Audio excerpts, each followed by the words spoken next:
Selamat malam, Hamdad. Apa kabar? Assalamualaikum warahmatullahi Salam. wabarakatuh. Salam Waalaikumsalam warahmatullahi sejahtera bagi wabarakatuh. kita semua. Pertama-tama perkenalkan nama saya Asyanti dari Dokter Anakku. Dan malam hari ini kita akan menyajikan sebuah webinar yang sepertinya sangat ditunggu-tunggu oleh Moms and Dads ya. Karena begitu banyaknya yang mendaftar untuk mengikuti acara malam hari ini ya. Memang judulnya sangat menarik ya. Tips resep empati untuk bayi 6 sampai 12 bulan. Catatan untuk booster berat badan supaya naik. Waduh, ini kita pengen sekali mendengarkannya ya. Dan malam hari ini kita akan kedatangan Miss Leona Victoria yang sebentar lagi saya akan perkenalkan dan bacakan CV singkat beliau ya. Sebelumnya kita lihat dulu jadwal acara ya. Oke, kita lihat bersama CV dari beliau. Oke, Miss Leona Victoria, BSc MND, adalah seorang nutritionist atau ahli gizi, biasa disapa dengan Miss Ria ya.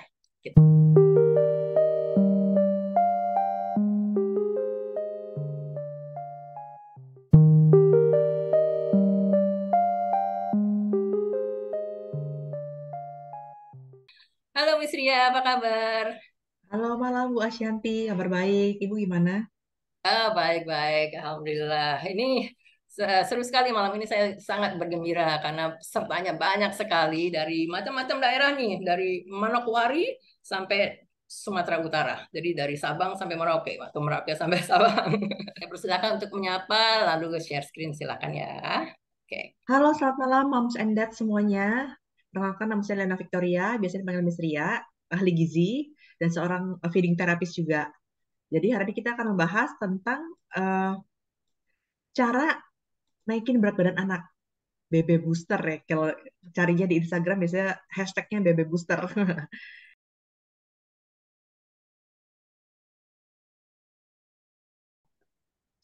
Sekarang kita akan membahas tentang kebutuhan MPASI. Kalau ini sih diambil dari bukletnya IDAI. Jadi kalau IDAI itu membagi kebutuhan MPASI dari 3 kategori. Rentang usia 6 sampai 9 bulan, 9 sampai 12 bulan, dan 12 bulan sampai 2 tahun. Untuk 6 sampai 8 bulan itu 70%-nya masih ASI ya. Jadi memang perkenalan MPASI. Nah, kesalahan yang paling sering dilakukan di awal-awal MPASI itu adalah membuat tekstur yang terlalu encer seperti ini. Jadi ini teksturnya terlalu encer ya ibu-ibu ya, saya putar ulang. Kalau di sendok, gampang jatuh dari sendoknya. Banyak ibu-ibu yang bikin tekstur seperti ini karena supaya gampang ditelan oleh anaknya. Padahal harusnya teksturnya itu adalah tekstur yang kental. Sehingga susah jatuh dari sendok saat dicoba disuapin. Kayak gini. Kalau bingung tekstur kental itu seperti apa? Seperti pisang kerok atau alpukat kerok. Jadi tanpa di blender. Kalau tentang porsi makan, perkenalan itu jangan terlalu ambisius. Pertama kali itu hanya 2 sendok makan, 3 sendok makan. Jadi nggak terlalu banyak-banyak kayak mungkin kalau kalian lihat di Instagram banyak yang ngasih makan anaknya kok pinter banget ya, pengen juga kayak gitu ya ambisi ya. Tapi nggak, dimulai dari 3 sendok makan aja dan hanya 2 sampai 3 kali sehari makan besarnya. Kalau anaknya cuma bisa makan 2 kali sehari karena jam tidurnya masih 3 kali atau 4 kali jam tidur siangnya, ya berarti 2 kali 2 kalinya itu makan besar. Kalau hanya bisa makan 3 kali, 3 kalinya itu semua makan besar, tidak ada snack time. Karena yang diutamakan adalah makan utama. Dari usia 9 sampai 12 bulan itu udah naik ke 50% MPASI, 50% ASI. Dan teksturnya pun harus naik. Jangan lupa untuk selalu coba challenge anaknya untuk naik ke cincang halus, ke cincang kasar, dan finger food. Volumenya juga kalau bisa naik. Frekuensinya juga kalau bisa naik, karena biasanya jam tidur siangnya berkurang. Jadi kita bisa kasih makan besar lebih sering, 3 kali minimum. Mungkin ada beberapa anak yang udah bisa dimasukin snack time 1 sampai 2 kali. Tapi again, snack time itu nggak harus, yang harus itu makan besar. Untuk 12 bulan ke atas, goalnya kita itu adalah teksturnya adalah makanan keluarga atau paling enggak itu udah cincang kasar yang seperti ini. Jadi udah besar-besar ya, atau dipotong dadu-dadu kecil. itu goal anak. Teksturnya itu tadi volumenya itu udah 3/4 mangkuk atau 1 mangkuk setiap kali makan. Seperti ini.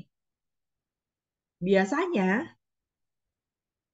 ada juga, ini kan kalau dibikinnya seperti dalam bentuk nasi tim ya. Tapi kalau kalian nanti bikinnya bener-bener makanan utuh, misalnya ayam pentung atau daging yang seperti daging suwir gitu ya, atau daging steak gitu, seperti itu akan terlihat lebih sedikit daripada 1 mangkok full karena padat makanannya. Semakin padat makanannya akan terlihat semakin kecil. Karena kalau waktu di awal-awal MPASI terlihat banyak karena banyak airnya. Kita bikin bubur. Jadi jangan terlalu khawatir. Nanti kita akan bahas tentang seberapa banyak sih yang harus dikasih. Jadi nggak terlalu memikirkan mangkoknya, tapi lebih ke berat makanannya. Beware untuk anak-anak yang di atas, yang tadinya di usia 7, 8, 9, sampai 10 bulan itu nggak naik-naik tekstur. Tiba-tiba di usia 12 bulan, karena semua orang tahu bahwa di usia 12 bulan harus tekstur makanan keluarga, tiba-tiba anaknya dikasih nasi putih, terus nggak bisa makan. Jadi orang tua itu tiba-tiba di usia 13, 14 bulan tuh biasanya tuh cari saya, karena anaknya nggak bisa nelen. Ternyata kebanyakan anak itu di usia 7 sampai 9 bulannya nggak naik tekstur karena ya itu tadi ya banyak anak yang sakit, batuk pilek di usia segitu, mulai merangkak, mulai tumbuh gigi, jadi nggak naik-naik teksturnya. Di usia 7 sampai 9 bulan sampai 10 bulan itu critical, harus naik tekstur. Kalau tadi kita ngomongin frekuensi, volume makan, kita sekarang ngomongin kandungan nutrisi dari makanannya. Jadi kalau dari panduan umumnya, kalian bisa lihat di sini ada poster isi piringku dari Kemenkes. Ini poster yang terbaru dari Februari 2023. Dan juga ada variasi protein hewani untuk setiap kali makan.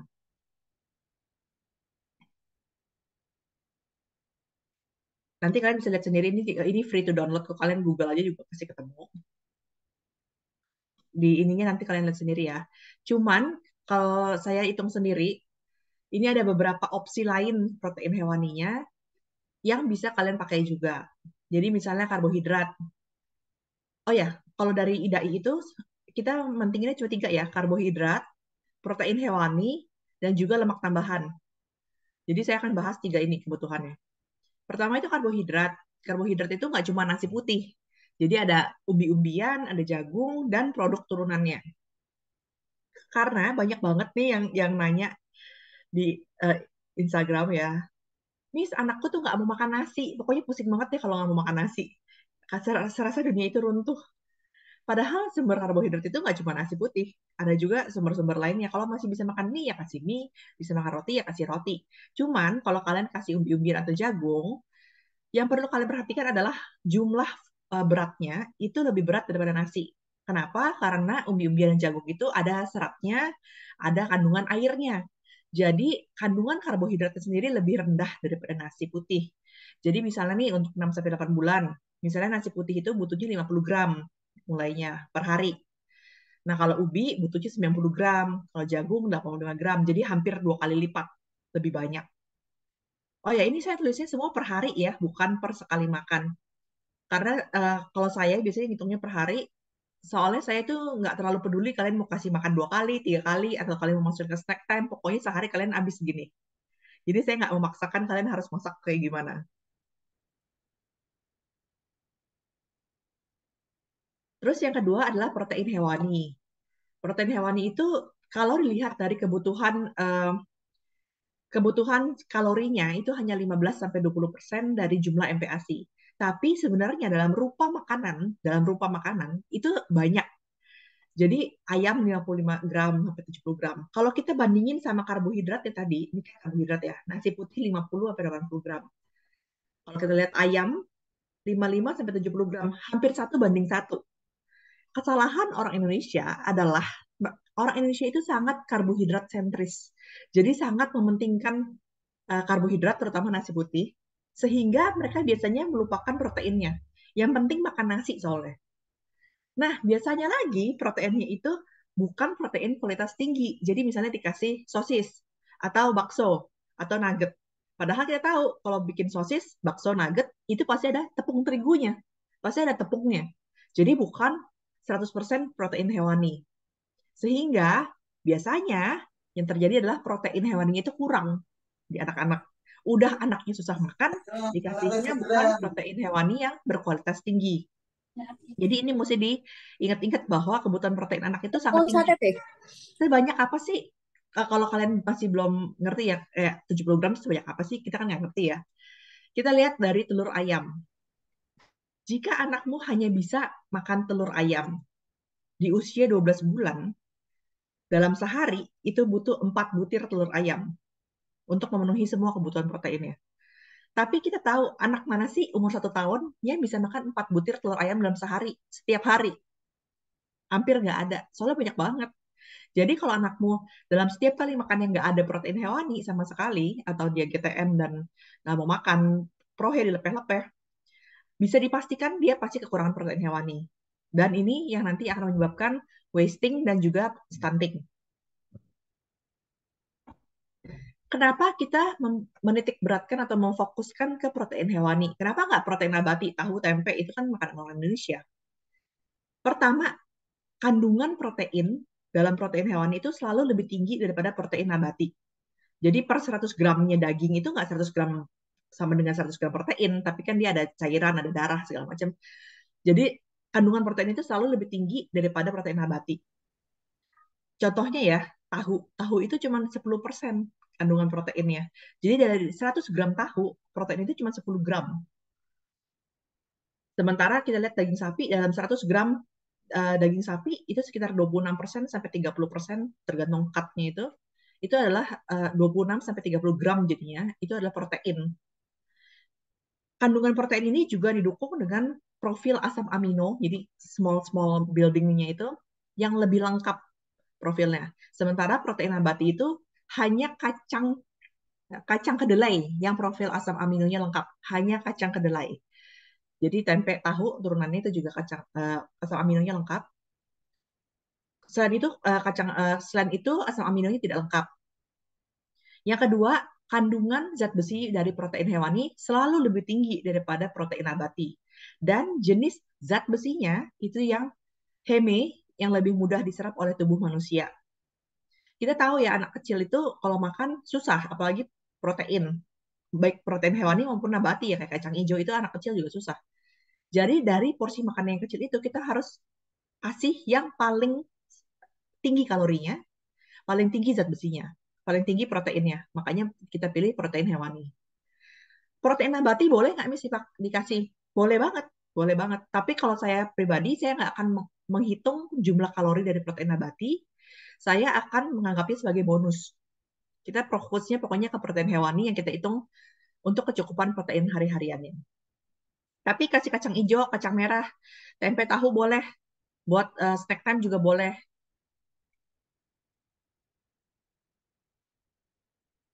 Ini kan dari apa? Dari telapak tangan ya. Tapi ini kalian nanti coba pakai telapak tangan kalian masing-masing. Kalau panduan saya biasanya nih kira-kira untuk 6 sampai 8 bulan itu pakai telapak tangan yang dalam, selebar dan setebal telapak tangan kita orang tuanya. 6 sampai 8 bulan telapak tangan yang dalam per hari, 9 sampai 12 bulan itu yang tengah, dan 12 bulan ke atas itu yang atas. Kira-kira begitu. Selebar dan setebal telapak tangan kita per hari. Ini bukan pakai telapak tangan anak. Kalau pakai telapak tangan anak itu akan jadi per makan. Tapi kita per hari, jadi pakai telapak tangan ibunya. Kenapa saya selalu menyarankan, kenapa saya ngajarinnya pakai telapak tangan ibu dan per hari? Karena yang masak kita. Jadi lebih gampang ukur pakai tangan kita pas lagi masak. Kalau pakai tangan anaknya harus ngambil-ngambil dulu tangan anaknya. Susah.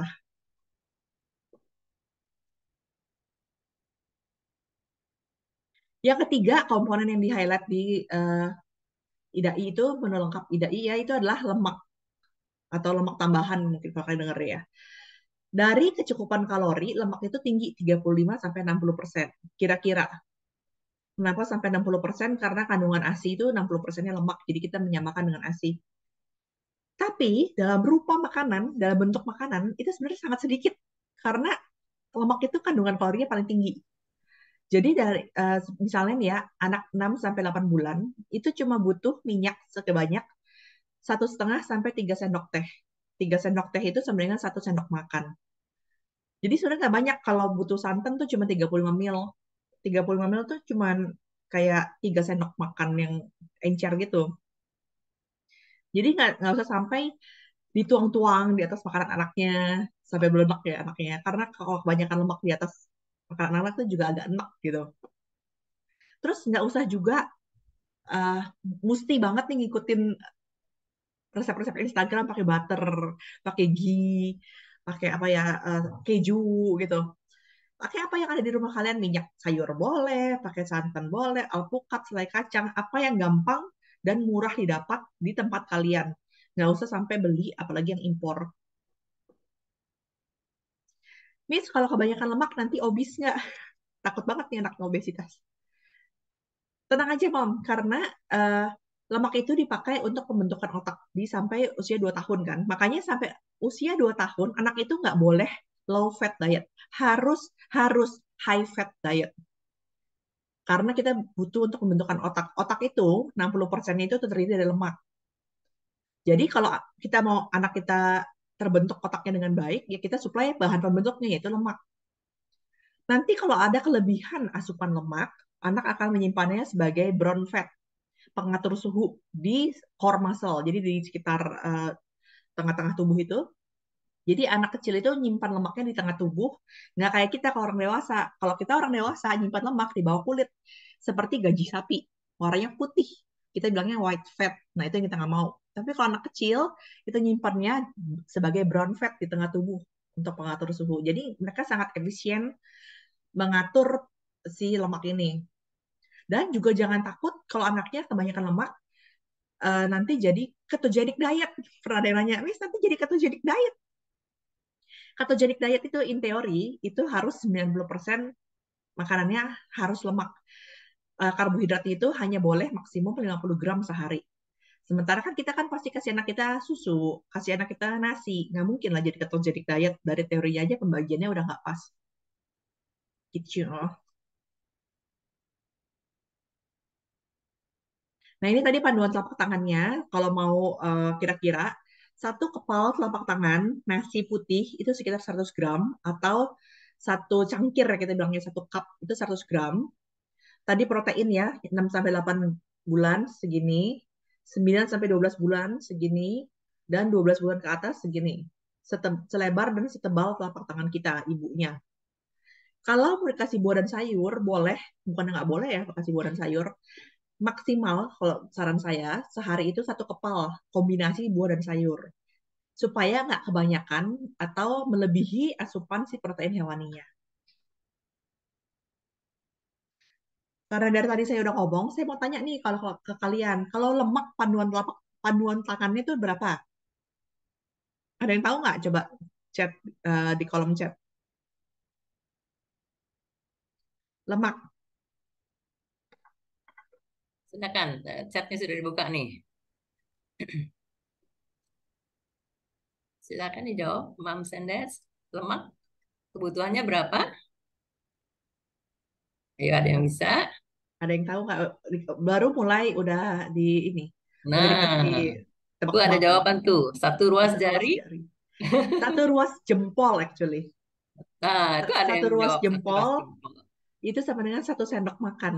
Satu ruas jempol dewasa. Oke, itu Ibu Putri Mayahani benar berarti ya. Nggak, saya makanya protein. Protein tuh jumlahnya besar. Kalau lemak tuh lebih sedikit karena kandungan lemak, kalori lemak itu sangat tinggi. Jadi kalau Sejempol. 6 sampai 8 bulan itu satu jempol, satu ruas jempol. 9 sampai 12 bulan itu 2 jempol maksimum sehari. Dan kalau 12 bulan ke atas itu 3 jempol. Nggak banyak-banyak ya.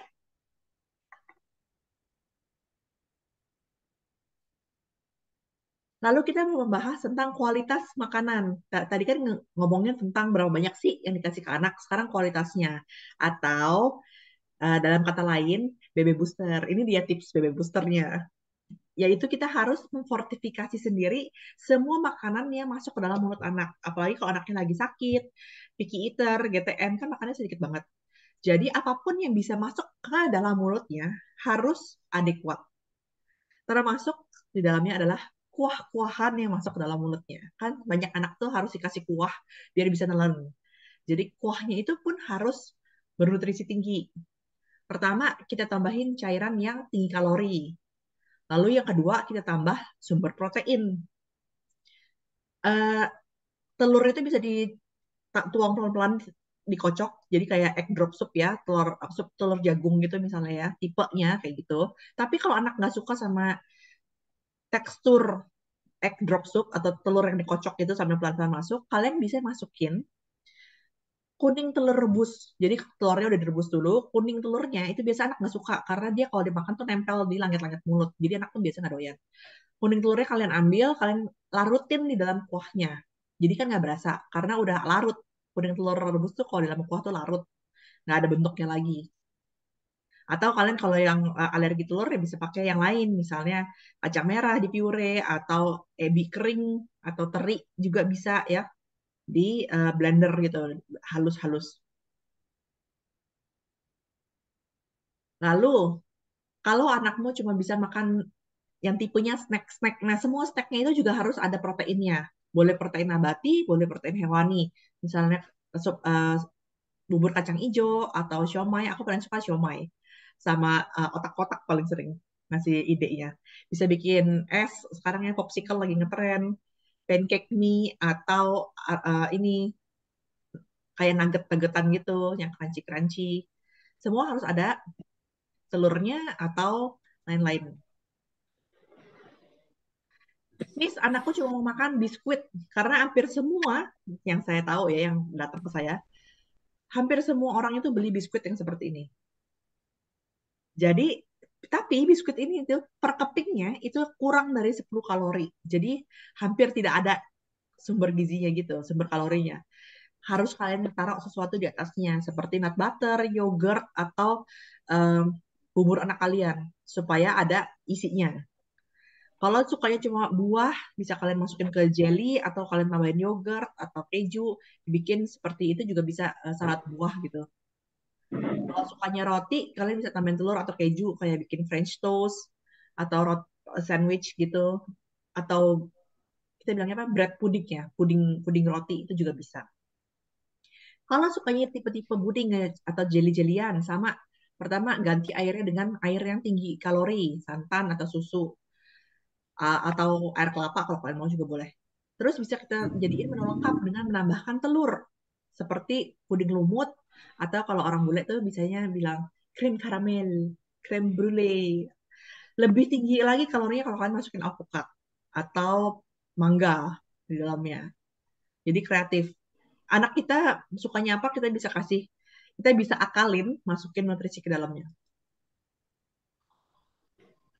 Ini untuk smoothies dan juga es krim. Kalau saya lebih suka saranin kalian daripada bikin popsicle, karena sekarang banyak yang bikin itu popsicle ya, cetakannya lucu-lucu. Saya lebih saranin kalian bikin es mambo. Karena es mambo itu eh, bisa jadi latihan orang motor. Bentuknya kan panjang, bulat, kayak titer. Jadi kalian dia bisa gigit-gigit. Cuman bikin es mambonya jangan yang gede-gede, bikinnya yang kecil-kecil. Kalau kalian cari di marketplace itu namanya pensil plastik. Dia pensilnya kecil, jadi nanti hasilnya cuma kayak pensil kayak bolpen begini. Jangan terlalu gede-gede segini kayak zaman kita dulu. Nggak muat ke mulut anak, jangan-jangan.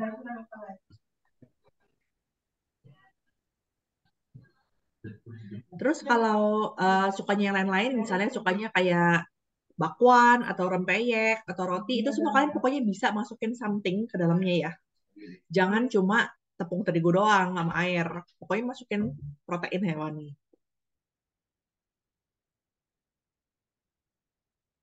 Dan ini contoh-contoh lain-lainnya sesuai dengan tekstur makanan yang anak kalian bisa. Karena kalau anak lagi nggak mau makan, biasanya tuh orang tua bilang ya, Miss, anakku tuh nggak mau makan, dia cuma mau makan ini.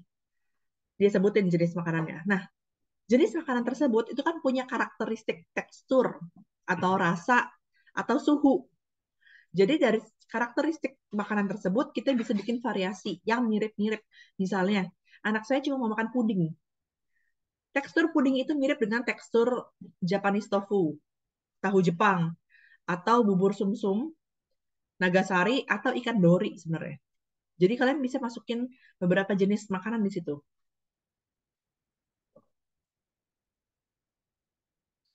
Sebagai contoh, ini saya pakai Nutrijel biasa, bukan Nutrijel yang untuk anak-anak, rasa coklat. Satu bungkus itu 15 kalori dan 0 gram protein sebelum dikasih gula ya. Kalau kalian tambahin 2 telur kocok di dalamnya, lalu kalian ganti sepertiga airnya dengan susu, dari 15 kalori, satu sachet itu menjadi 365 kalori dan 25 gram protein. Again, ini belum termasuk gulanya kalau kalian pakai gula. Dan bisa kalian tambahin lagi kalorinya kalau kalian tambahin pure alpukat, mangga, atau kelapa muda, daging kelapa muda. Jadi kalau kalian melakukan semua ini ke semua cemilan anak kalian, bisa dengan mudah menaikkan berat badan anak tanpa perlu berantem nyopin anak. Karena snacknya pasti anak suka. Nah, ini cukup nggak waktunya, Bu Asyanti, untuk membahas ini? Oh yes, kita bisa ini tadi serunya soalnya itu apa penjelasan tentang apa kombinasi makanan-makanan ya. Ya, Intinya, intinya Mam Sendes memang apa kita harus waspada akan GTM ya, dan GTM itu penyebabnya banyak ya, bukan hanya karena makanan, bisa karena dia lagi sakit yang kita nggak tahu bahwa dia sakit. Jadi itu biasanya penyakit-penyakit silent disease ya ininya istilahnya. Ada slide itu ya kalau nggak ada, salah. ada. Jadi contoh-contoh penyebab-penyebab GTM gitu aja mungkin gitu ya. Silakan, Miss. Jadi karena saya udah banyak banget ngeliat feeding terapiin anak. Jadi penyebab anak GTM itu biasanya paling pertama itu anak sakit tapi nggak ketahuan. Sakitnya tadi bisa silent disease, bisa juga fisiologis tubuh. Jadi misalnya ada tangkai atau amandel membesar, atau dia ada developmental diversity seperti ADHD, autism atau ADHD. Lalu yang kedua, anak tidak berpostur tegak saat jam makan, either karena anaknya nggak bisa duduk diem, uh, high chair-nya nggak punya pijakan kaki, anaknya makan sambil lari-lari, atau anaknya waktu mulai makan tuh 6 bulan itu sambil ditidurin. Itu juga bisa menjadi penyebab anak DTM. Anak tidak terbiasa terekspos stimulasi sensori. Ini saya temukan paling banyak waktu di pandemi karena orang tuanya takut anaknya itu merayap di lantai atau takut kalau anaknya outdoor activity ya waktu itu ya. Jadi stimulasi sensorinya itu terbatas. Jadi anak tuh takut saat variasi makanan diperkenalkan karena nggak pernah tahu variasi-variasi tekstur dan kelengketan gitu.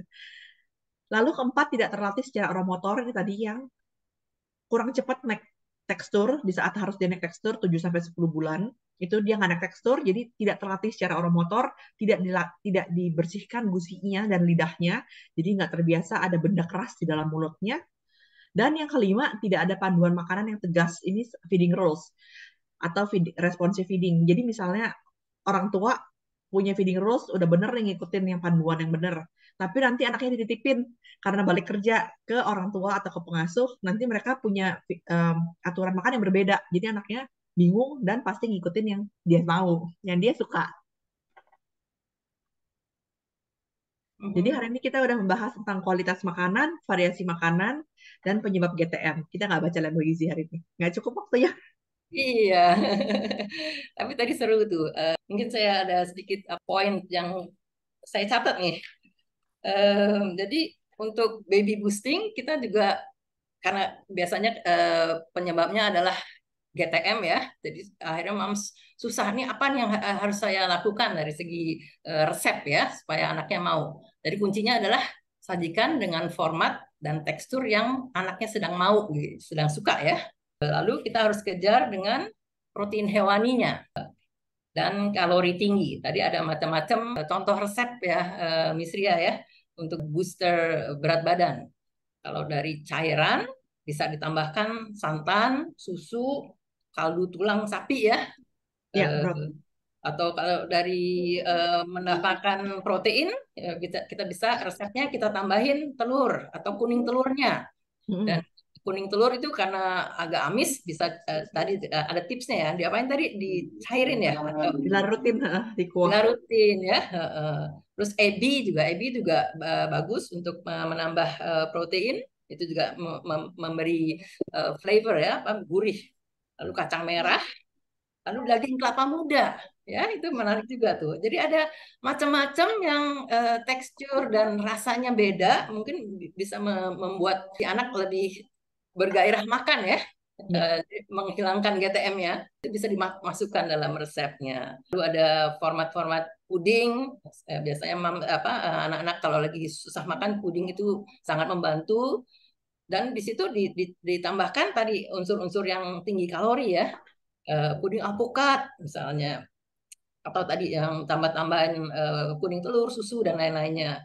Dan format es mambo itu tadi juga menarik ya, karena es juga itu punya daya tarik tersendiri. Anak-anak pasti suka, dan kuncinya jangan terlalu besar, tapi yang kecil ya, apa ya istilahnya pensil ya, Iya. plastik pensil ya. Lalu ada macam-macam nih. Nah, mungkin kita bisa langsung ke pertanyaan ya, Oke. Miss Ria ya. Oke, Ya. saya sudah masukkan tadi ada 2 pertanyaan. Mungkin kita bisa mulai dari 2 itu dulu. Eh, oke, saya bacakan ya. Lalu kita buka chat untuk Moms and Dads masukin pertanyaan-pertanyaannya. Tapi Moms and Dads untuk masukin pertanyaan, mohon perhatikan bahwa kita fokusnya ke resep ya. Jadi pertanyaan-pertanyaan gimana nih supaya anaknya mau makan, gimana caranya resepnya, modifikasinya supaya tinggi kalori gitu-gitu ya.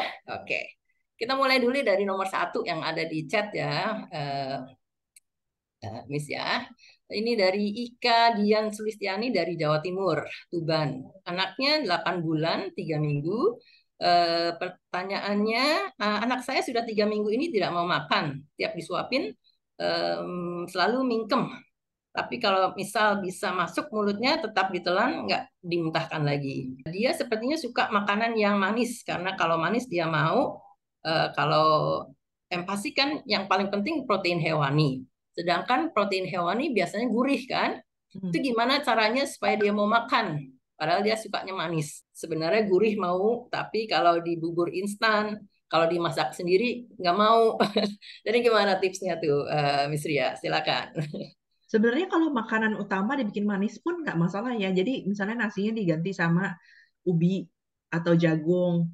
Itu kan naturally bakal bikin makanannya manis. Atau dibikin kalau kayak orang bule gitu ya, pancake. Jadi dia ada telurnya, ada susunya, tapi bentuknya manis gitu. Mhm. Jadi Kalau protein dia, hewani dari telur dan susunya ya. mm-mm, Oke. kalau bisa. Kalau savory-nya cuma mau bubur instan, menurut saya sih karena gampang ditelan. Bubur instan itu tidak punya variasi tekstur. Karena teksturnya itu cuma 6 bulan plus dan 8 bulan plus. Tapi dan 8 bulan plus pun halus banget menurut saya. Jadi nggak merangsang orang motor. Gampang tinggal glek-glek-glek gitu dia. Mm. Caranya supaya mau makan ya dari bubur instannya. Pertama, tambahin sedikit-sedikit puree prohe yang kita bikin sendiri. Misalnya bubur instannya rasa ayam sayur. Kamu bikin puree ayam, tambahin dalam 1 mangkok itu 1 sendok makan ayam kamu. Aduk. Nanti lama-lama puree ayam yang kamu bikin lebih banyak ditambahinnya, sementara bubur instannya makin dikurangin gitu caranya. Oke. Jadi gitu ya untuk di, di, apa ya, dicampur pelan-pelan ya supaya Mm-mm. suka homemade ya. Mm-mm. Oke. Terus pertanyaan, oh nomor 2 ke skip nih, nomor 3 langsung nih. Mm. Ibu Pita dari Semarang, anaknya usia 10 bulan.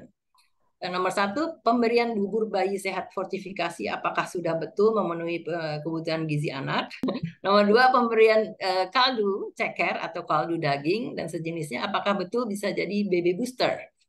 Dan takarannya gimana seharinya? Oke. Mungkin yang silakan. Kalau bubur instan maksudnya kayak Promina Milna gitu ya. Ya, Mm. fortifikasi betul. Kalau kalian kasihnya sesuai dengan eh, takaran saji yang dianjurkan, Jadi setahu saya tuh mereka sekitar 40 gram bubuk yang kering untuk menjadi 200 ml bubur kalau nggak salah, tambah 150 ml air soalnya. Itu memenuhi kebutuhan anak, yes. Tapi biasanya anak mulai makan kan nggak langsung 150 ml air. Hmm. Maksudnya kapasitasnya nggak langsung 150 sampai 200 ml. Makanan biasa itu cuma mulai dari 50 ml. Jadi dia cuma seperempat dari yang tertulis di belakang packagingnya. Hmm. Jadi takutnya kurang. Jadi kalau kalian hitung-hitung kayak gitu, a good idea untuk tadi tadi again nambahin prohe sendiri, pure prohe sendiri. Karena yang kekurangan itu biasanya proteinnya. Kalau kalorinya sih nggak terlalu kurang sih dia, walaupun dibagi 4. Hmm. Kemudian broth kaldu bisa jadi BB booster, bisa kalau kalian masukin daging atau tulangnya atau kulit cekernya ya, kalian blender bareng, baru disaring. Jadi ada proteinnya. Kalau cuma kaldunya doang, tanpa daging, tanpa tulang, nggak terlalu banyak sih kalorinya. Oke, jadi harus kulitnya atau tulangnya yang di blender juga ya Mm-mm, masukannya. Jadi bukan kaldunya saja ya. mm-mm. Oke, baik-baik. Oke, kita lanjut ke pertanyaan di bawahnya. Dari Ibu Melisa di Surabaya, anaknya usia 7 bulan. Apakah tidak apa hanya membuat bubur untuk anak tanpa sayuran? Cukup karbo, protein, dan lemak. Apakah jenis karbo berpengaruh pada bayi sembelit? Karena pernah ganti beras, bayinya jadi sembelit. Silakan. Iya, kalau mau tambah sayuran itu untuk variasi rasa sih sebenarnya sih sayur itu. Jadi boleh ditambah, tapi nggak banyak-banyak. Kalau nggak mau ditambah juga nggak apa-apa. Kalau bisa, nanti kalau dia udah bisa ada snack time, 7 bulan mungkin belum ada snack time, tapi kalau bisa nanti ada snack time, bisa dimasukin ke situ sayur dan buahnya. Kalau nggak mau dicampur di main meal. Lalu jenis karbo mempengaruhi sembelit bisa juga. Kebetulan kalau pasien saya itu udah 2 yang positif alergi nasi putih. Eh, Tegak karena tes darah. Jadi jadi mungkin mungkin ada yang alergi beras putih, jadi bisa juga bikin sembelit. Mhm. Oke, oke. Tadi pertanyaan tentang sayuran, memang yang diprioritaskan adalah karbo, protein, dan lemaknya ya. Mm-mm. Tadi ukurannya apa tadi? Karbo satu kepal, protein lebih banyak ya, paling banyak ya. Iya, Dan apa tadi yang satu lagi lemak sayur, sayur dan itu ya, ini sayurnya ya. dan lemaknya satu jempol kalau di bawah 12 bulan ya, Miss Ria ya. 6 sampai 8 bulan Ya, satu 6 jempol. sampai 8 bulan satu jempol gitu. Karena lemak itu walaupun sedikit itu kalorinya besar ya, Iya. ya dibanding protein. Tapi protein kita perlu banyak untuk karena dia zat pertumbuhan ya, Mm-mm. sumber pertumbuhan. Jadi paling besar dia bentuknya satu telapak tangan. Jadi itu aja ingatnya. Dan kalau sayuran memang sedikit saja untuk pengenalan supaya anak sudah mulai kenal di sejak usia dini sehingga nanti kalau terlambat memperkenalkannya agak susah nanti kalau udah di atas 1 tahun ya dia Iya. udah mulai bisa nolak. Tapi kalau lagi dari mulai awal-awal dikenalin tapi sedikit aja gitu katanya ya. Baik, berikutnya dari Makassar nih, Ibu Nadinda, anaknya usia 9 bulan. Untuk double prohe, porsinya itu prohe 1 sekian gram, prohe 2 sekian gram. Apakah sudah benar? Nomor 2, saat ini anak saya lagi GTM dan kejar BB. Apakah jam snack wajib di usianya saat ini 9 bulan? Karena ada saran dokter di webinar sebelum ini diberikan makan porsi kecil tapi sering. Mm. Bagaimana menurut Miss Ria? Silakan. Sebenarnya istilah double prohe itu saya kurang setuju ya. Mhm. Menurut saya apa yang paling sering terjadi itu pas orang tua memberikan protein hewani ternyata jumlahnya kurang karena mungkin nggak ditimbang atau orang tuanya itu lupa bahwa anaknya udah naik bulan tapi porsinya masih di bulan yang sebelumnya. Mhm. Jadi biasanya kalau dengan double prohe secara tidak langsung itu dia aim untuk protein hewani yang paling tinggi di range-nya. Tadi kan saya kasih range-nya antara 55 sampai 70 misalnya gitu ya. Dengan di Mhm. double tiba-tiba dia jadi 70 gram. Jadi cukup gitu. Tadinya nggak cukup jadi cukup. Jadi sebenarnya aim aja, eh, saran saya aim aja jumlah totalnya itu yang paling tinggi di rentang usianya. Boleh dari satu jenis makanan atau dari dua jenis makanan itu nggak masalah. Yang penting jumlah totalnya proteinnya itu sehari-hari tercukupi gitu sih. Lalu Hmm. yang kedua mungkin disaranin makan tapi sering itu karena anakmu small eater. Jadi makannya itu nggak bisa banyak. Sebenarnya untuk small eater itu bisa kalian siasatin selain porsi kecil dan banyak, melatih kapasitas lambung anak. Melatih kapasitas lambung anak supaya besar kalau dia bukan karena fisiologis ya, katup lambungnya gampang terbuka atau apa, itu dengan tummy time. Karena saat tummy time, otot diafragma itu kan terpaksa harus neken ke lantai yang keras. Jadi terpaksa untuk berlatih mekar otot perutnya itu. Sehingga dia juga terbiasa nanti kalau makannya agak banyak, otot perutnya, diafragmanya kepencet, kegencet gitu ya. Dia udah biasa, jadi nggak terasa terlalu begah atau enek latihannya gitu. Oke, jadi itu juga ya mempengaruhi ya. Kita harus Mm-mm. menstimulasi si perut supaya bisa mekar, bisa menampung lebih banyak porsi ya. Eh, Mm-mm. oke, baik. Jadi nanti lama-lama pemberiannya bukan kecil-kecil tapi sering, tapi sesuai dengan anjuran ya, 3 kali sehari ya, pagi, siang, sore ya. Iya. Oke, Kalau itu. sekarang porsi kecil dan sering misalnya 5 kali makan sehari, Mm-mm, kamu terserah mau rotasi menunya gimana, mau pokoknya minimum 3 kali kan makan utama pastinya. mm-mm. Yang 2 sampai 3 kalinya lagi ini mau snack time boleh, mau menu utama boleh. Karena snack time-nya pun tadi seperti yang saya sarankan harus ada proteinnya. Jadi Ya, tetap adekuat. baik. Oke, berikutnya. eh nah, penambahan rasa dari kecap ataupun kecap asin, bagaimana? Dan pertanyaan, apakah harus dari bahan organik? Nah, gitu. Silakan, Miss. Kebetulan kalau saya ini tipe eh, ahli gizi yang selalu menyarankan no sugar, no salt until 1 tahun. Jadi Ya. termasuk dari kecap-kecapan. Karena semua kecap, bahkan saus tomat, saus sambal itu mengandung tinggi garam. Kalau kalian baca di Hmm. belakangnya. Jadi kalau saya nggak terlalu setuju nih dengan pemakaian kecap di bawah 1 tahun. Kalaupun kalian mau pakai kecap, pakailah yang memang brand untuk baby. Karena kan sekarang banyak ya brand untuk baby. Hmm. Dipakai sesedikit mungkin. Jadi hanya untuk penambah flavor aja. Uh-uh. Idealnya flavor itu dari natural ingredient aja ya. Misalnya mau manis dari tomat, dari apa, wortel gitu ya. Iya, iya. Atau apa? Kurma, kurma Mm-mm. manis banget. Oke, kalau asin dari gurihnya ebi, dari Iya, gurihnya teri daging juga itu kadang-kadang biasanya. bisa ya. Hmm. Oke, jadi sebisa mungkin dari itu. Nah, penambahan kecap atau kecap asin itu kalau bisa direm dulu sampai 1 tahun ke atas. Ya. Ya, Oke, begitu ya. Oke, berikutnya dari Ibu Putri Endrawati dari Seragen. Anaknya usia 11 bulan. Boleh tidak ya anak mengonsumsi makanan yang digoreng sebelum 1 tahun? Sebelum 1 tahun boleh digoreng nggak makanannya? Karena waktu usia 10 bulan anak saya melihat nasi di mangkok tidak mau. Lalu saya coba makanan saya blender dan yang saya kukus dan yang ada yang saya goreng. Ternyata dia lebih suka yang digoreng. Boleh nggak untuk 1 tahun di bawah 1 tahun? kalau untuk cara masak digoreng boleh, tapi jangan sering-sering karena keuntungan menggoreng itu pertama kriuk. Ada anak yang memang suka teksturnya itu crunchy ya, agak keras crunchy. Eh, tinggi kalori pastinya karena lemaknya masuk ke dalam makanannya. Banyak ya. Tapi kerugiannya adalah dia itu eh, menghilangkan kandungan omega 3, terutama kalau ini di seafood karena banyak banget olahan ikan itu digoreng di Indonesia. Jadi sayang banget Mhm. kalau semua ikan itu digoreng kalau menurut saya.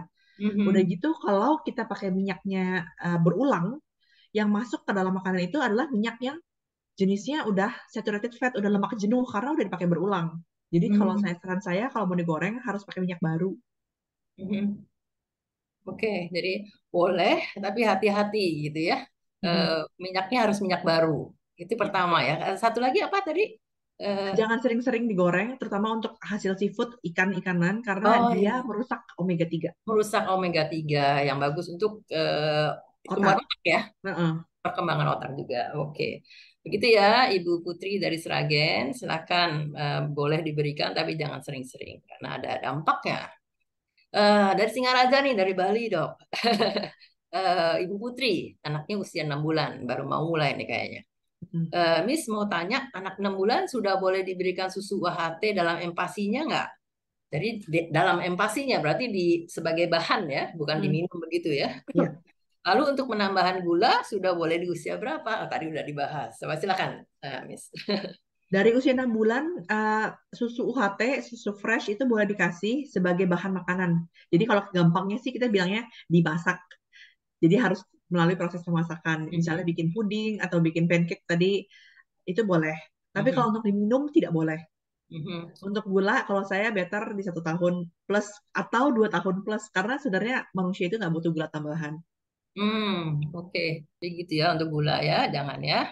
UHT boleh sebagai bahan, tapi tidak langsung diminum ya, apalagi masih 6 bulan atau di bawah 1 tahun.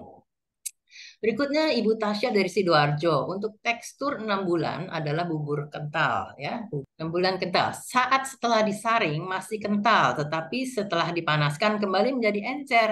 Bagaimana solusinya ya agar si bubur yang habis dipanasin tetap kental? Silakan, Es. Saya nggak pernah nih kejadian di diri saya sendiri jadi encer. Kenapa begitu? Mungkin waktu ininya kebanyakan air apa? Waktu dikukusnya. Jadi waktu dikukusnya itu airnya jatuh ke bawah. Jadi tutupnya itu mesti Oh, oke, oke. dihalangin apa kain serbet gitu ya. Hmm, hmm, hmm. Iya, betul ya. Itu kadang-kadang justru dari tutupnya netes-netes ya, Iya, takutnya air sih begitu. kondensasinya. Akhirnya menjadi encer buburnya. Jadi solusinya adalah coba ditutupnya dialasin kain serbet ya. Heeh. Sehingga kalau ada apa uap yang berkondensasi dia nggak jatuh lagi ke buburnya. Mm-mm. Itu ya, Mam Tasya dari Sidoarjo, tadi tipsnya ya. Berikutnya dari Sidoarjo juga, Mam Lani, 6 bulan anaknya, hari pertama empasi, tekstur harusnya sudah benar sesuai resep Kemenkes. Tapi anak cuma makan 10 sendok, yang kecil ya, pas di tengah-tengah makan kayak mau hoe gitu sekali. Apa perlu diganti tekstur apa bagaimana? Silakan, Miss. Nggak perlu ganti tekstur. Ini Kak, bukannya oek ya. Anak kecil itu memang tang trust refleksnya kan masih banyak. Jadi pertama tang trust refleks itu akan terlihat seperti dia melepeh. Banyak orang orang tua tuh kira anak itu nggak suka makanannya karena dia ngelepeh, bukan. Itu refleks bayi yang belum hilang. Yang kedua, karena tang trust refleks itu maju mundur, jadi makanan itu kan langsung masuk ke jalur kerongkongan ini loh. Waktu dia masuk, dia langsung masuk ke dalam. Kalau kalian naruhnya di tengah lidah. Nah, itu dia latihan gagging, it's okay. Tapi kalau kalian nggak mau gagging, sebenarnya cara terbaik itu adalah kalian jangan cepet-cepet tarik sendoknya. Jadi biar dia refleksnya itu kan karena masih kita bilangnya apa? Sucking. Masih kayak ngenyot gitu lidahnya. Hmm, Lidahnya tuh masih naik turun depan belakang, belum samping kanan kiri. Jadi biar dia kayak ngambil dari sendoknya di dalam mulut. Jadi dia pelan-pelan ngambil. Untuk tipe yang kayak gitu, paling bagus sebenarnya pakai sendok yang tipenya datar begini. Karena please, kalau oke. sendoknya ada cekungnya, dia lidahnya nggak bisa ngambil makanan yang di atasnya. Tapi kalau sendoknya datar, dua sisi ada makanan, dia lebih gampang. Jadi sendoknya di dalam, biar dia ininya. Kalau ditaruh itu, apalagi kalau sampai makanan itu, sorry ya, biasanya kalau anak nggak bisa makan itu, eh, dipeper ke dalam mulutnya anak, orang tua tuh, atau langsung dipeper ke lidahnya, volumenya terlalu banyak buat anak uh, cope up gitu ya, buat dia telan, ya dia gagging. Jadi biar dia yang atur sendiri kalau itu, jadi disuruh dia yang isep. Oke. Jadi untuk Ibu Lani dari Sidoarjo, anaknya masih 6 bulan, jadi memang si bayi itu belum biasa ya, masih harus beradaptasi. Jadi Mm-mm. mungkin bukan karena dia mual, tapi memang apa istilahnya tadi Gagging. gagging, gagging. Jadi ada yang seperti mengganjal buat dia. Jadi harus difasilitasi dengan bentuk sendok yang lebih mudah buat dia jilat ya. Ya, untuk semua ibu-ibu yang di sini, gagging itu normal dan pasti terjadi saat anak belajar makan. Seperti kalau anak kita belajar jalan, itu pasti ada jatuhnya. Kita Hmm. belajar nelen, pasti ada gaggingnya. Gagging itu Hmm. nggak apa-apa, asal kita nggak panik. Soalnya Hmm. yang saya lihat, anak itu nggak mau belajar makan saat dia gagging karena orang tuanya panik, misalnya teriak, waduh, waduh, anakku. Anaknya takut, bukan takut nelen atau takut gagging, takut ngecewain ibunya. Oke, oke, oke, oke. Jadi tenang aja, Mam. Memang dia segitu ya. Memang Mm-mm. dia lagi beradaptasi ya. Oke, Mm-mm. jadi tenang, disuapin sampai dia menyambut sendiri ya itunya ya. Jadi jangan disendokkan. Disendokin, tapi dia maksudnya dia bisa atur pace untuk nelan Pace-nya sendiri sendiri. gitu. Oke, Heeh. oke. Jadi jangan dipaksa dan jangan ibunya jangan kaget-kaget. Mm-mm. Nanti bayinya jadi malah dia takut mengecewakan ibunya ya. Oke, ini dari Papua Barat Daya, dari Sorong. Anaknya masih 4 bulan. Ada bayi usia 4 bulan sudah tidak mau DBF ya, direct breastfeeding. Sehingga ASI yang diproduksi sedikit dan semakin tidak cukup untuk bayi meskipun dipumping. Diberi sufor tidak mau juga sehingga berat badannya hanya naik di bawah normal. Akhirnya orang tua memaksakan empasi sejak dini. Pertanyaannya, apakah bahaya empasi dini, Isria? Masih 4 bulan. Kalau 4 bulan itu bagaimanapun juga ya 70% tuh harus dari ASI atau dari sufor sih kebutuhan kalorinya. Dari makanan nggak mungkin kekejar sebanyak itu karena makan itu kan butuh effort, butuh usaha. Anak juga masih belajar. Sementara kalau minum susu kan gampang ya, tinggal glek-glek lebih cepat masuknya. Jadi bahayanya itu kalau dia nggak disupport dengan ASI ataupun sufor, aku rasa sih nggak bakal kekejar sih.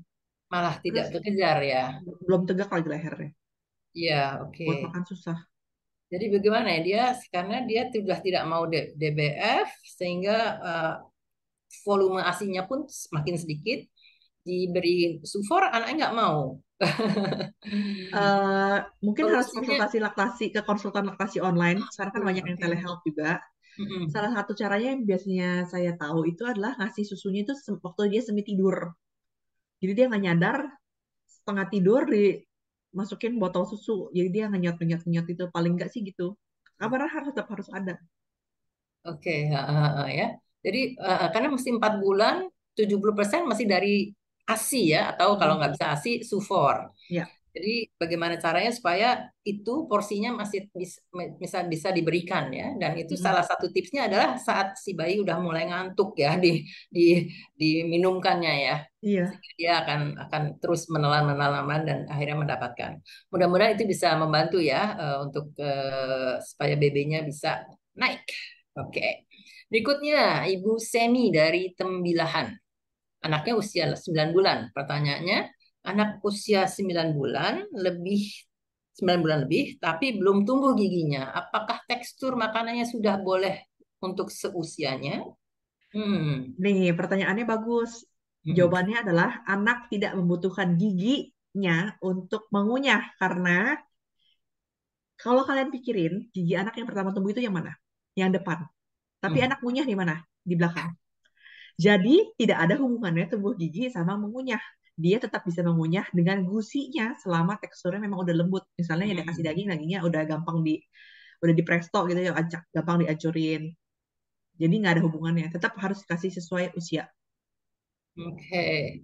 Jadi jadi nggak ada ya. Tekstur harus naik terus sesuai usianya ya, supaya Mm-mm. karena itu melatih dan supaya nanti usia 1 tahun dia sudah bisa makanan-makanan keluarga. Oke, berikutnya anak usia 2 tahun, tapi nggak apa-apa ya. Ya karena dia pertanyaannya adalah minta tips makanan tinggi zat besi tapi bukan ATI. Mungkin karena memang ATI itu rasanya agak bagaimana gitu ya. Iya. Jadi tipsnya gimana? Silakan. Kalau bukan hati, yang gampang itu kan daging merah. Dan daging merah, eh, kayak misalnya yang okat ya.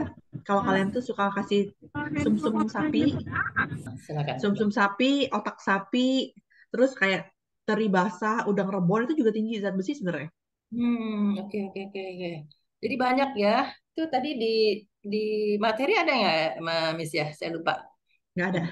Tapi intinya pokoknya daging merah ya, Heeh, sama rebon ebi ya, teri basah sih kita bilangnya teri ya. basah, teri basah. Oke, ya dicatat ya tadi untuk Mam Nur Lela dari Jakarta Timur. Oke, berikutnya Ibu Wike dari Batam. Anaknya usia 8 bulan. Apakah boleh untuk usia yang udah 8 bulan ini jarang dikasih snack, Dok? Karena untuk menu utama sampai saat ini masih belum pernah habis makan per porsinya. Tips menu yang bisa nambah BB fokus di menu utama apa ya? Iya, emang harus fokus di main meal. Snack itu tambahan kan, seperti kita juga orang dewasa ya, snack itu ya boleh ada boleh enggak gitu. Tips menu nambah bebek. Kalau Tadi cuma mau banyak ya nambah, sebenarnya iya tadi di materi udah ya. banyak. Oke, Sebenarnya sih tadi nambah banyak loh protein di sih. materi, dibaca lagi, itu bisa dikombinasikan, dimasuk-masukkan. Silakan dibaca lagi. Atau silakan Miss Ria, tambahkan. eh Pertama tadi kalau mau pakai broth atau ceker atau broth kaldu tulang itu buat gantiin air saat bikin bubur. Jadi buburnya sama sekali nggak kena air, atau broth atau kuah yang tinggi kalori itu buat makan di akhir. Jadi bukan minum air di akhir, tapi minum kuah yang bergizi tinggi tadi. Itu juga bisa. Oke. Dan tadi apa kuah kaldunya kalau bisa ada unsur kulitnya atau unsur tulangnya Dan yang di blender ya. iya, Jadi iya. bukan hanya hasil dari rebusan tulang ya. Mm-mm, Eh, betul. jadi bukan airnya doang ya, ada sedikit yang unsurnya yang di blender juga. Oke. Berikutnya Ibu Aisyah dari Batang, usia anaknya 11 bulan. Anak ingin makan sendiri tapi sering dilepeh. Tim menolak bubur kadang mau. Bentuk agak keras seperti mie, makaroni mau, tapi setelah 5 menit dilepeh. Apa saya salah memberikan tekstur makanan atau gimana ya, Miss? 11 bulan. Ini bukan ibunya salah memberikan tekstur makanan, tapi kemampuan anak tidak sesuai dengan kemauan anak. Dia maunya yang keras, jadi dia maunya yang challenging lah ya buat dia ya. Yang dia harus punya, tapi dia nggak bisa munyah nih kayak gini nih tipenya dari ceritanya. Jadi Ah, kurang stimulasi oromotor mungkin, either jarang mouthing, jarang gigit-gigit barang saat masih kecil, atau jarang digosokin gigi, atau nggak mau digosokin gigi sampai ke belakang. Jadi latihannya tadi gosok gusi, gosok lidah setiap hari. Lalu kalau bisa dikasih teeter supaya dia gigit-gigit. Jadi mm, kemauan dengan kemampuannya sebanding. oke. Jadi dia maunya Maunya bubur. keras, yang challenging. Heeh. Kalau bubur nggak Oh, usah dikunyah kan langsung telan. Jadi iya. dia menelan, bisa Oke. menelan, tapi nggak bisa mengunyah. Jadi harus distimulasi dengan sering-sering pakai teeter atau Gosok gigi. sambil gosok gigi ya. Ibu Asriani dari Banjar, anaknya usia 18 bulan. Izin bertanya, anak saya itu alergi tinggi protein. Protein yang mana tapi ya? Kalau keseringan makan tinggi protein pasti gatal-gatal. Yang terlihat jelas jika dia makan telur. Nah, itu baru menjurus. Baiknya gimana ya supaya tidak kekurangan protein? Kalau alergi telur saya percaya, tapi kalau alergi protein, tinggi protein itu saya nggak pernah dengar. Yang Ya, ada kalau alergi histamin. Nah, histamin ini muncul kalau protein itu kelamaan disimpan di freezer. Jadi semakin lama protein disimpan, apapun bentuknya, ya. protein itu akan naturally pecah. Dia memecahkan diri jadi asam amino. Itu salah satunya hasilnya adalah histamin atau amines di bahasa Inggrisnya. Nah, itu bisa memicu alergi. Yes. Makanya kalau anti alergi itu namanya antihistamin karena ada histaminnya. Jadi harus pakai pastinya protein yang fresh supaya Ya. nggak banyak histamin. Lalu kalau nggak bisa telur ya jangan kasih telur tentunya, pilih yang lain. Mm-mm. Jadi Mams harus coba identifikasi dulu ya, dia alerginya setelah makan protein yang mana ya. Dan itu tadi frozen food itu cenderung bikin alergi ya, karena memang histaminnya keluar ya dari Hmm. kayak seafood itu udang itu memang dianjurkannya yang fresh. Dan Ya. ternyata bukan hanya seafood tapi protein secara umum ya, daging pun juga kalau bisa yang fresh ya, jangan yang frozen ya. Mm-mm. Oke. Itu ya Ibu Astriani dari Banjar, silakan. Ibu Maria dari Riau, usianya 6 bulan 3 minggu. Dok, apakah belut sudah bisa dimakan untuk bayi 6 bulan? Boleh, Belut boleh. itu, ya, belut itu kulitnya apakah ikut juga dimakan? Atau belut hanya untuk jadi sop, dok? Soalnya belut salah satu protein yang tinggi buat anak saya. Silakan. Kulitnya boleh dimakan kayak lele, yang penting jangan dimakan tulangnya keras. Karena tajam ya. Iya, Jadi belut bagus ya. ya. Silakan di sop juga boleh atau di apapun ya. Asal teksturnya sesuai dengan kemampuan si anak. Oke, berikutnya Ibu Diana dari Malang, anaknya usia 6 bulan, kapan boleh double protein? Ini selalu ada pertanyaan double protein ya. Bisa dijelaskan kembali, apakah itu dianjurkan, apakah tidak ya? Kalau dari segi dokter sih katanya kalau mesti 6 bulan atau 6 sampai 8 bulan, idealnya justru jangan double dulu. Ya, satu selama 2 hari, satu jenis protein, supaya ketahuan dia alergi apa tidak gitu ya. Mm-mm. Nanti kalau double protein mungkin setelah usia di atas 8 bulan. Tapi apa sih maksudnya yang dimaksud dengan double protein? Silakan ya, Miss. Nah, ini double protein ini maksudnya jumlah protein di double 2 kali lipat beratnya atau pakai 2 jenis protein. Kalau Hmm. pakai 2 jenis protein, tadi better memang satu-satu dulu supaya kita tahu yang mana yang bikin dia alergi. Karena protein itu kan ya sumber alergi gitu ya. Kalau jumlahnya yang kamu kali 2, satu jenis aja ya kalian dua aja. Misalnya kalian kasih ayam 30 gram jadi 60 gram gitu, ya nggak apa-apa. Hmm, hmm, hmm, Atau hmm. kasih ayam plus telur nanti di atas 8 bulan, jadi kayak jumlahnya tuh jadi 2 gitu. Gak apa-apa ya. Hmm. Eh, Kapan boleh protein double? Ya boleh aja. Dan protein hewani ikan teri nasi yang katanya harta karun empasi, apakah benar? Teri nasi. Benar, terinasi. Benar. Mm-mm. Jadi boleh silakan ditambahkan ya atau dipakai sebagai sumber protein teri nasi. Berikutnya Ibu Yuan dari Kendal, usianya 1 tahun. Susu apa yang cocok buat anak yang susah makan minum susu, dok? Tidak Yang memberikan ini ya, tidak tidak berjualan susu di sini ya.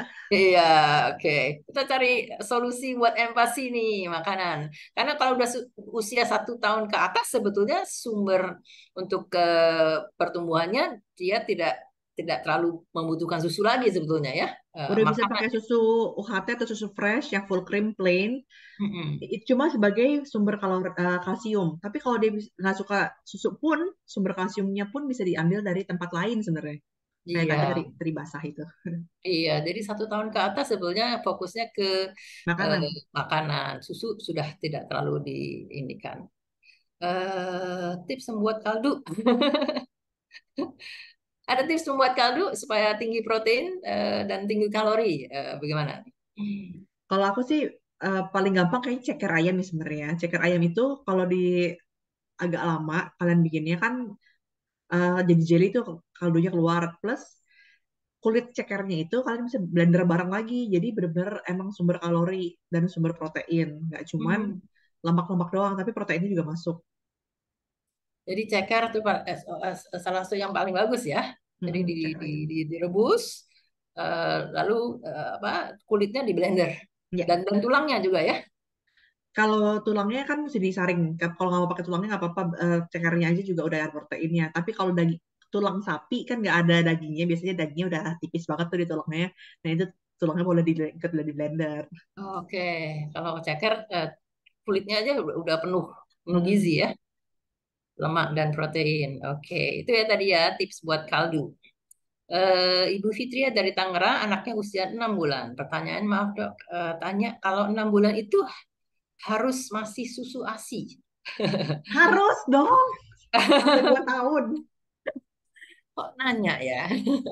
Jadi ASI, eh, ASI atau kalau tidak ada sufor, itu idealnya sampai 2 tahun. Dan ASI memang harusnya 2 tahun. Ini yang tadi baru saja Oktober kemarin ada rekomendasi baru ya dari WHO ya. Mm-mm. Mereka sangat menganjurkan ASI sampai 2 tahun atau lebih. Ya. Karena apa kondisi di banyak keluarga itu empasinya proteinnya kurang dan juga ASI ada banyak benefitsnya dari segi eh, imunitas ya. Jadi kalau bisa sampai 2 tahun sangat direkomendasikan ataupun lebih. Tapi empasinya tetap harus mendampingi dan di atas berapa bulan udah 70% empati dan 1 tahun lebih udah 70% MPASI. jadi makanan ya, makanan, Mm. makanan, makanan itu yang harus diprioritaskan 1 tahun ke atas. Untuk semua yang nanya tentang susu formula ya, gini ya. Susu Nah, formula itu kalau kita anggap itu barang KW. Karena mm-mm. torinya itu adalah ASI. Susu Yes, formula itu mau meniru kualitas ASI. Jadi jangan pikir susu formula lebih bagus daripada ASI, jangan. ya. Mm-mm. Dan belum belum ada yang bisa mengalahkan ASI dari segi zat-zat imunitas ya. Mm-mm. Itu belum ada tuh susu formula yang bisa mengalahkan ASI dari segi itu. Baik, berikutnya mungkin dua lagi nih. Ibu Hana dari Tangerang, anaknya usia 7 bulan. Bagaimana caranya agar anak mau duduk di kursi saat makan? Karena pasti nangis kejar kalau ditaruh di kursi. Anak saya kadang mau makan di pagi hari, tapi siang dan sore tidak mau makan. Mulutnya dikancing. Bagaimana? Aduh, ini GTM nih, bukan resep nih. Nggak apa-apa deh. Silakan, Miss. Kalau nggak bisa duduk di kursi, udah trauma sama kursi, nggak usah di high chair, nggak apa-apa, di lantai boleh, di kursi kecil kayak yang di TK-TK itu boleh, yang penting dia duduk. Di stroller pun boleh kalau dia udah trauma makan di high chair. Biasanya duduk dulu, yang penting nggak digendong, nggak sambil jalan, nggak sambil merangkak kemana-mana. Lalu, kalau paginya mau makan, tapi siang sore nggak mau makan, takutnya ya, aku nggak tahu sih karena kita nggak ngobrol langsung ya, takutnya ini slow motility. Jadi pergerakan dari mulut ke pencernaan itu lambat. Sehingga kalau pagi kan dia udah nggak makan nih semalaman, kosong Hmm. pencernaannya, dia bisa masuk. Tapi pergerakannya nanti lambat ke lambungnya, ke usus bawahnya.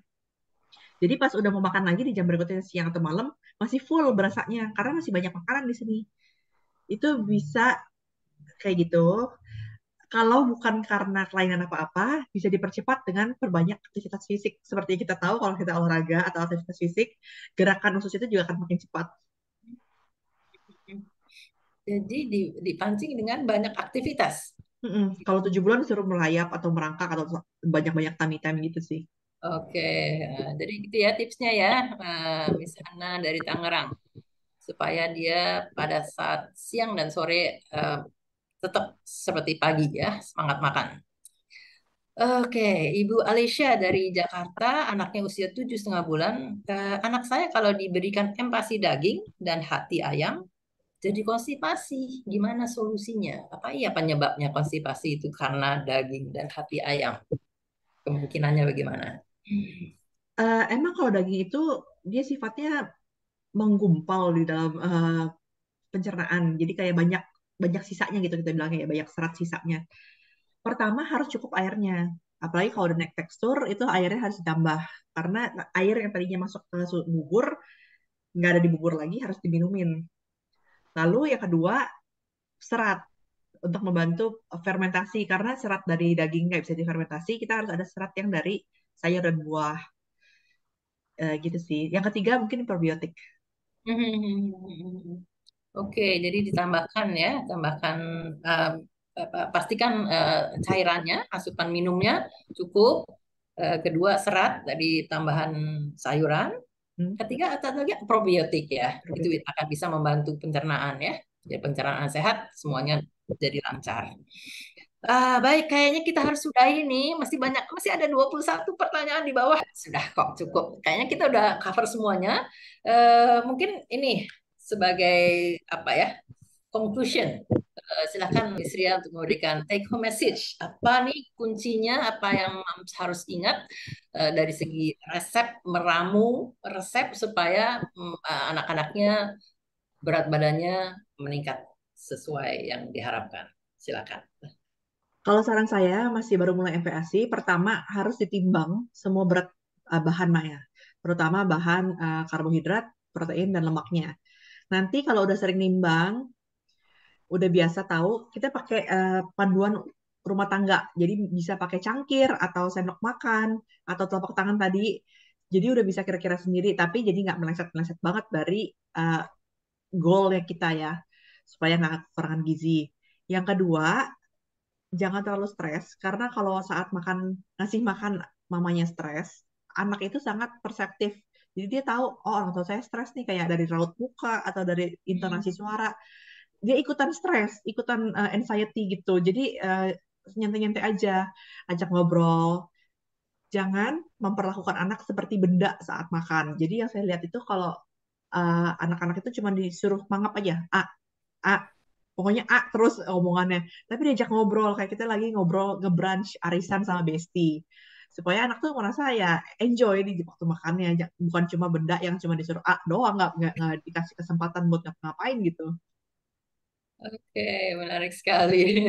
Kalau dari segi itu apa meramu resep apa nih kuncinya nih supaya apa Wow. berat badan booster. Meramu resep, kalau saran saya sih ya, di awal-awal itu jangan pakai rempah kebanyakan. Jadi di awal-awal tuh benar-benar pure kita perkenalan rasa makanan. Bukan yang Hmm, nggak boleh, tapi ini trik dari saya supaya nanti seiring pertambahan usia rempahnya makin banyak, makin variasi dengan gula garam yang paling akhir diperkenalkan supaya kalian setiap kali anak yang GTM itu kalian masih punya senjata. Oh, yang ini nih belum kenal nih ternyata. rasanya.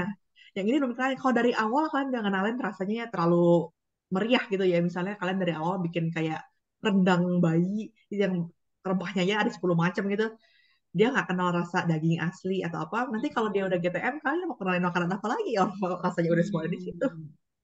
Oke, gitu ya, Mam Sendes.